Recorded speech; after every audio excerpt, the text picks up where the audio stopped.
Hey everyone, and welcome back to the British Accent Podcast. I'm Emily. And I'm Nick. Today's episode is going to help you with something every English learner struggles with at some point: understanding native speakers without subtitles. Exactly. I mean, we've all been there, watching a movie or listening to a podcast and thinking, wait, what did they just say? Native speakers talk fast, they connect their words, use slang, and skip sounds all the time. Right. It's not that your English is bad, it's that real spoken English is very different from textbook English. Today, we're going to break that down for you in a way that's easy to follow. We'll talk about things like connected speech, reductions, common phrases, and also give you some practice tips to train your ears. So, whether you're watching Netflix or talking to native speakers in real life, you won't feel lost anymore. Let's get started with the first thing that makes native speakers hard to understand: connected speech. This is when words flow into each other, and it can make even simple sentences sound completely different. Like instead of saying, "What are you doing?" most native speakers will say, "What you doing?" That reduction happens naturally in fast speech, but if you've never heard it before, it can be confusing. Exactly. Or, "Did you eat yet?" becomes, "Jeet yet?" I know, it sounds like a whole different language. But it's just how we speak casually. To get used to this, you need to listen to lots of natural conversations. Rewatch scenes from shows you like, but this time, without subtitles, and then with subtitles to check. Shadow the sentences. Pause and repeat out loud. And it's not just about hearing, it's about training your brain to predict patterns. For example, knowing that going to often becomes gonna helps you guess what's being said, even if it sounds fast. And one of my favorite tricks is learning chunks of language, like phrases you hear all the time. When someone says, "You know what I mean," or "I gotta go," you want to recognize those instantly, not translate them word by word. Totally agree. And don't worry if you don't catch everything at first. Native speakers miss things too, especially with accents they are not used to.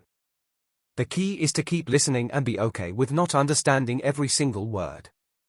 We'll keep going with more real examples and practical advice in just a moment. Let's talk a little more about rhythm and stress, because they are a big part of why native English sounds the way it does. In English, we don't pronounce every word equally. Some words are stressed, while others are reduced or almost disappear. Exactly. For example, in the sentence, "I want to go," we stress want and go, but too often becomes just to or disappears. I wanna go. And if we say it fast, you might hear it as one word, I wanna go. And this stress timing pattern is really different from syllable-timed languages, like French or Indonesian. If your native language gives equal time to every syllable, English will sound really choppy or too fast. One way to practice is by using audio with transcripts. Listen first, try to mimic the rhythm and speed, and then check with the script.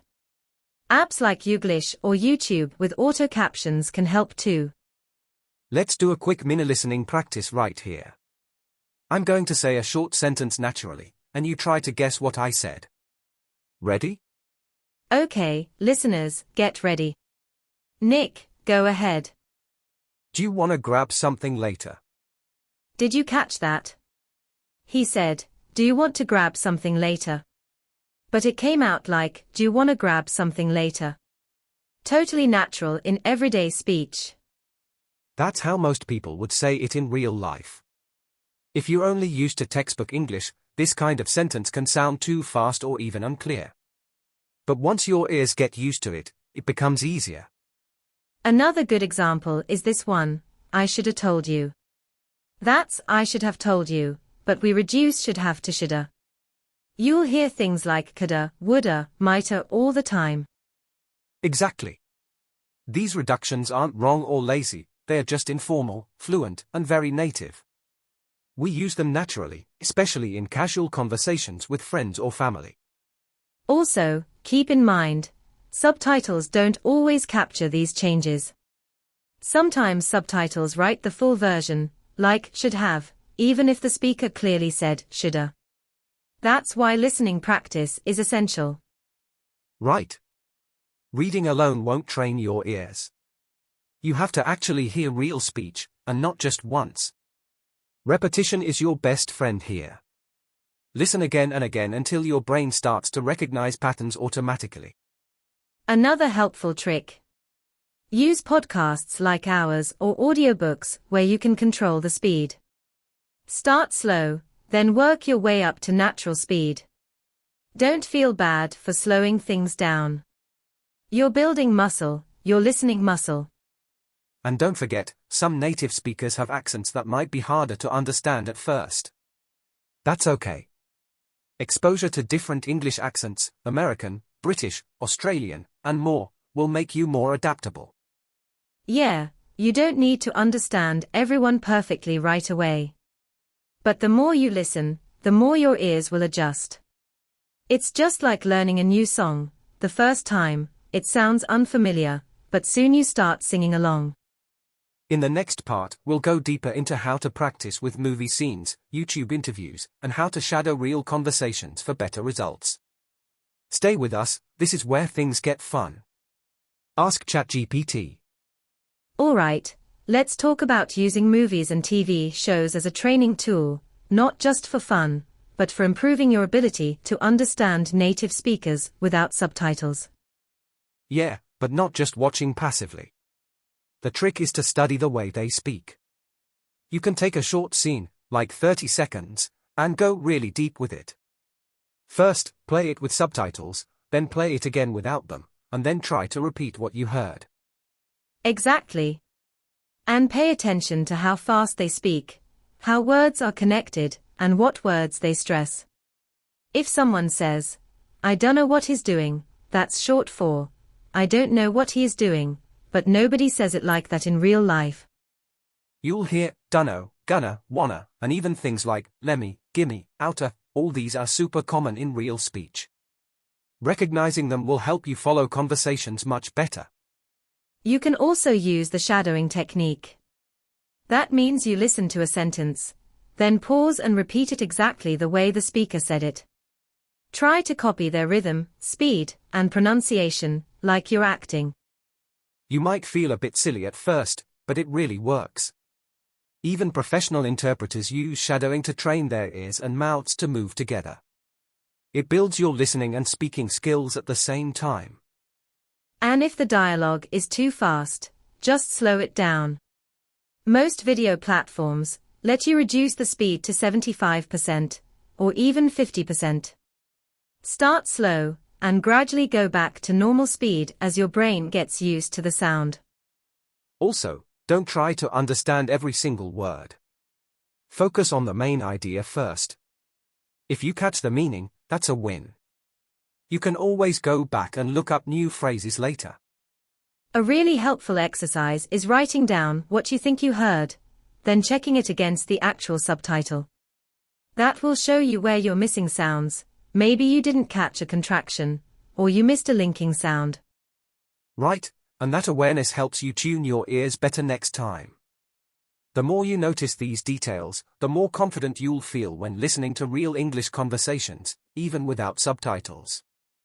One last tip for this part: choose scenes with everyday conversations, not action movies or complicated dramas. Look for rom-coms, sitcoms, or interviews. Those give you the most useful, natural English. Like Friends, The Office, or even YouTube channels where people just chat. Real, relaxed, unscripted English is gold for learners who want to understand fast native speakers. And coming up next, we'll share some of our favorite scenes and shows that are perfect for listening practice, plus how to turn a 2-minute scene into 20 minutes of useful learning. Alright, let's dive into a couple of examples. One of my all-time favorites for learners is a short clip from The Office, where Jim and Pam are talking at the reception desk. It's a simple back and forth, very casual, and the language is packed with everyday expressions. Yes. In that kind of scene, you'll hear a lot of reduced forms like "he's gonna," "what are you up to?" "Kinda," and even things like "YA" instead of "you." You can pause the clip, Write down what you hear, then check it with the subtitles. Don't rush. You're training your ears. Also, one cool trick is to use a notebook or app where you write down not just new words, but how they were said. For example, not just the word, going to, but note that it sounded like, gonna. That way, your brain gets used to real pronunciation. Another fun one is the show Modern Family. It's super casual, and the characters speak fast but clearly.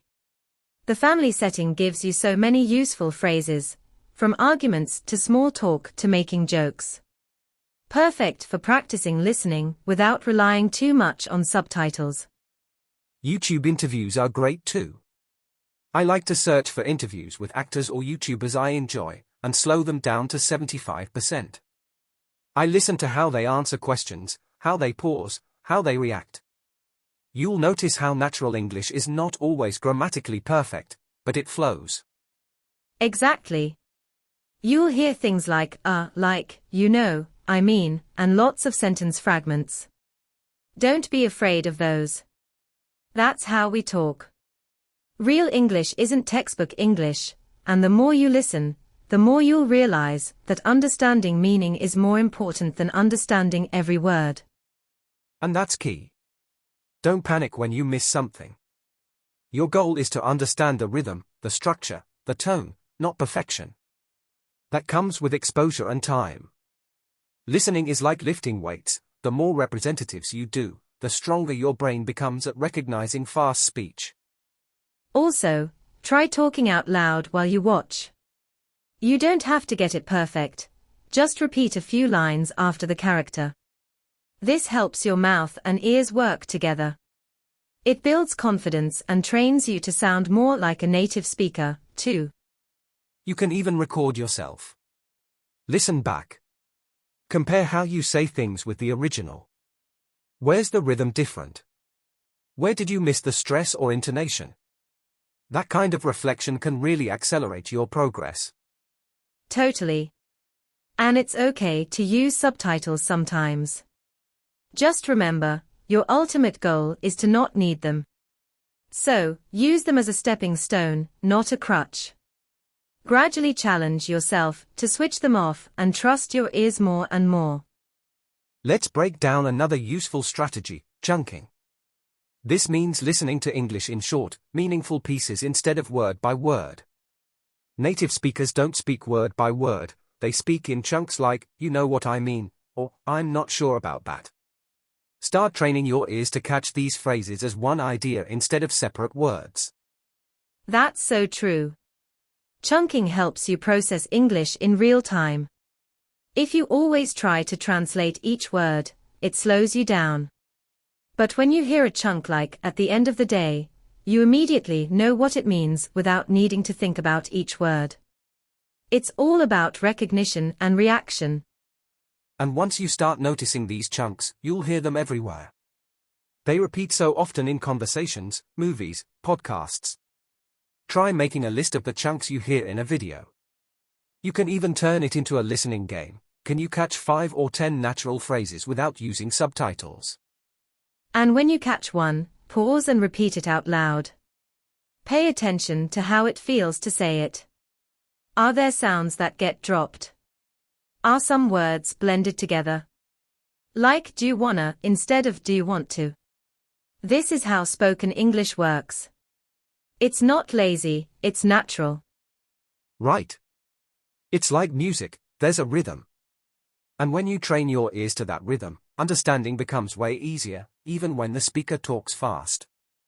It's not about hearing every word clearly, it's about catching the overall idea, the feeling, the tone. And don't forget emotion. Tone of voice tells you a lot.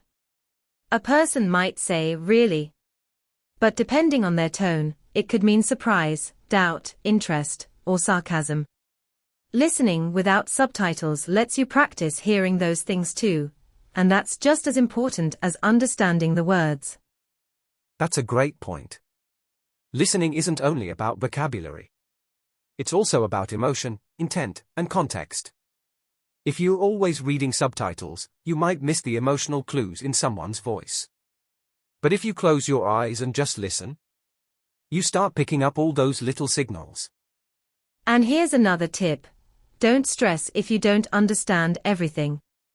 Even native speakers sometimes miss a word or get distracted for a moment.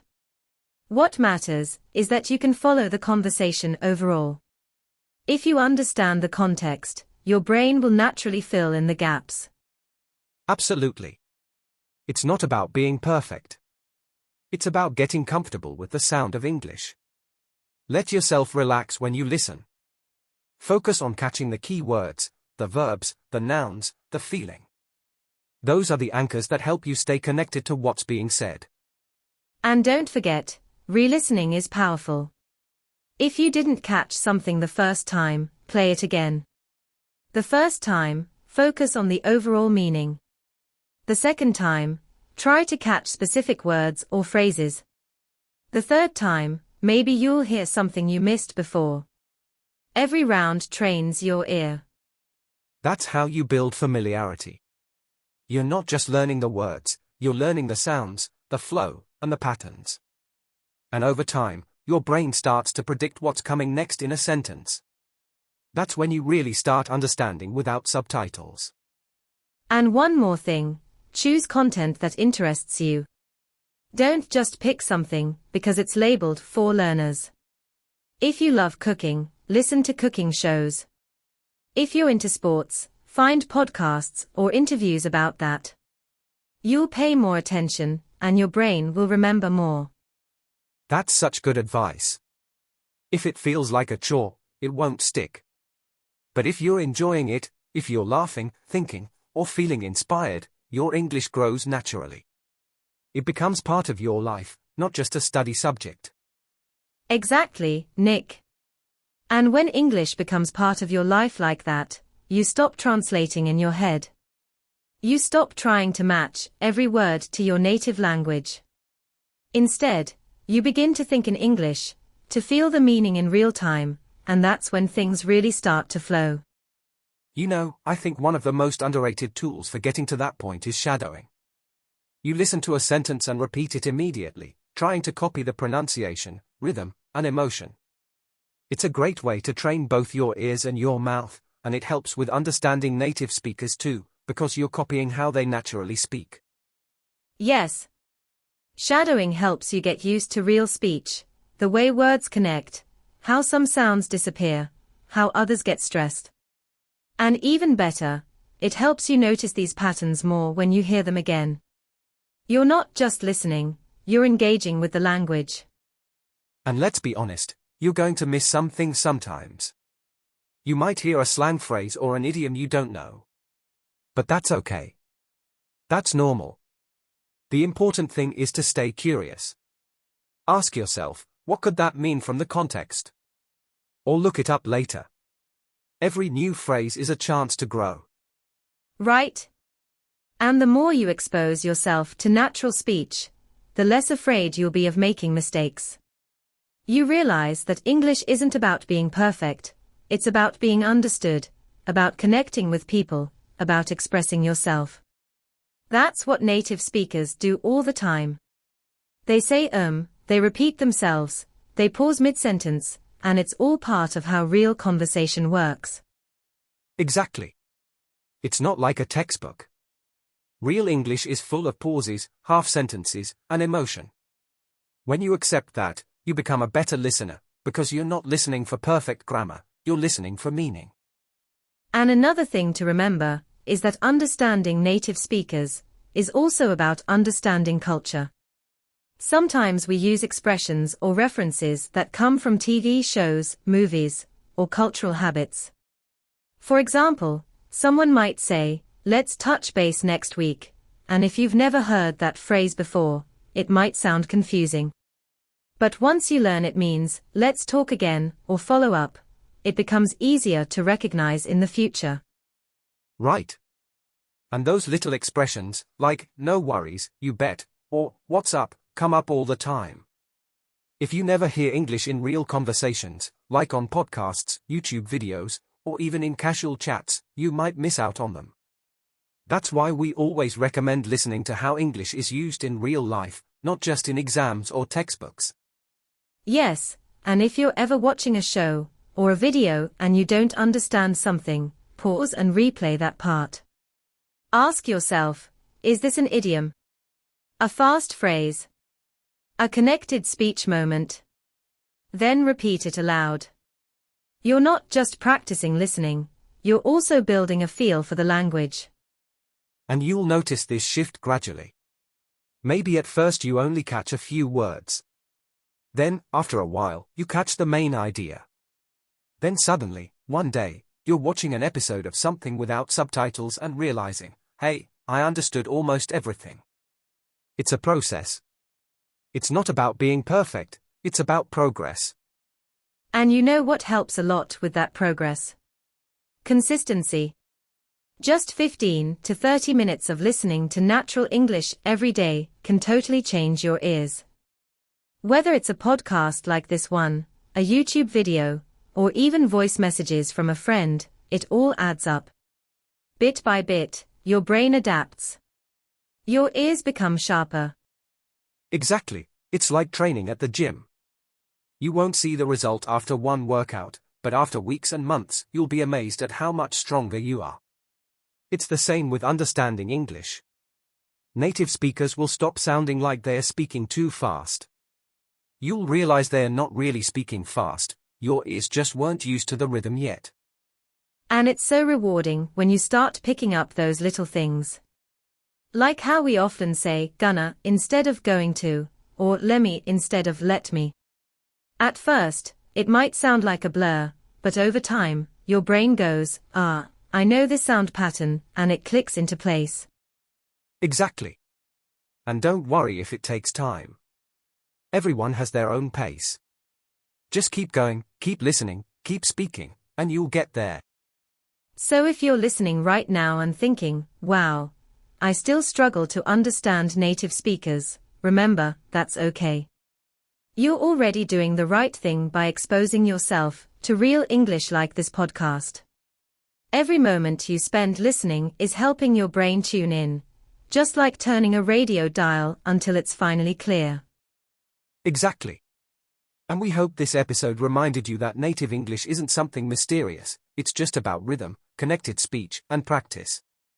You're not bad at English, you just need more real English input.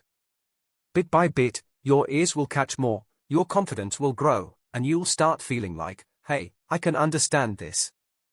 So keep listening, stay patient with yourself, and don't give up just because it's hard today. It gets easier, we promise. We're so proud of how far you've come already. Thanks for joining us, and we'll talk to you again soon. Until then, happy listening, and don't forget, you're learning more than you think, just by showing up. Bye for now.